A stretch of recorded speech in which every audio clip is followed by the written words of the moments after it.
Okay, on to the last piece. And this one is, well, technically 4 pieces. There's a piece here, there's a piece here, there's a piece along the top, and then this wood beam with the candles is another piece. The first one I'll take off is the wood above the top, the purple wood, and that's actually connected with really, let's see if I can zoom in here for you, really big zip ties.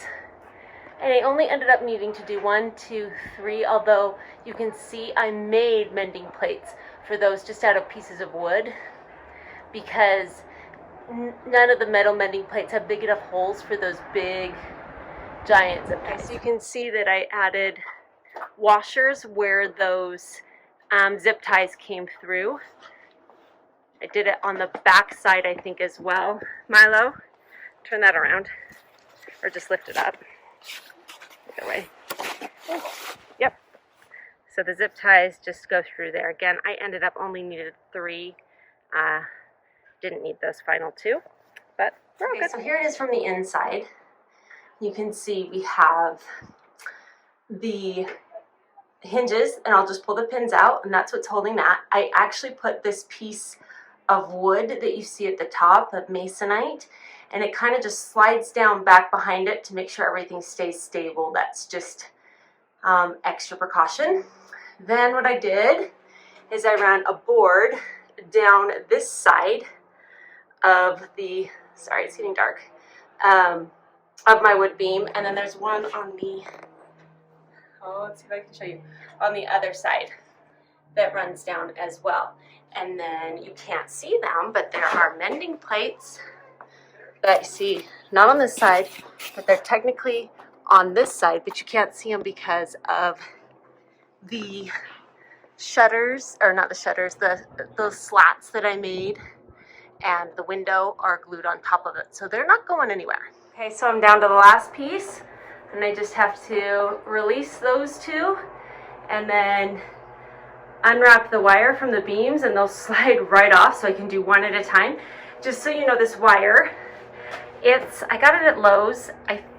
It's got like a plastic covering on it, and the reason I picked that out is so that it didn't ruin my beams, and it's done great. There's just no, it didn't scratch anything up, so it seems to work well. And then it's connected with mending plates. I bought so many freaking mending plates, it's ridiculous. And then there's a mending plate on the other side, but it's covered by some of my shingles, so you can't even see it. So there's one on this, and then there's one on the other side of the pole, and then the wire also helped hold some of the extension cords out of the way.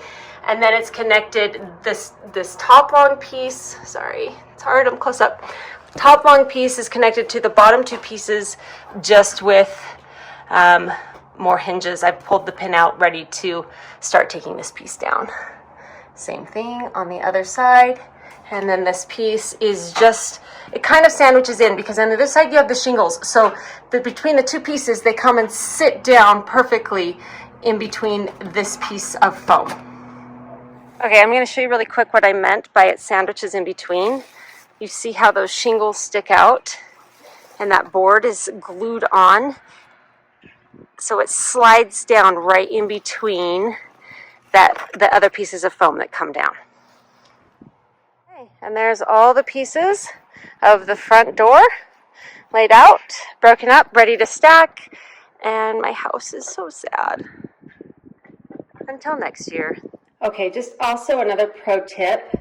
As I took everything down, I kept them separate, all the pieces that go to it. The nuts, the bolts, the washers that go with the roof, including the electrical that lights up the moon, all the hinge pins, the window, so where the witch is, all of the command strip hooks, and the hinges, and same with the door.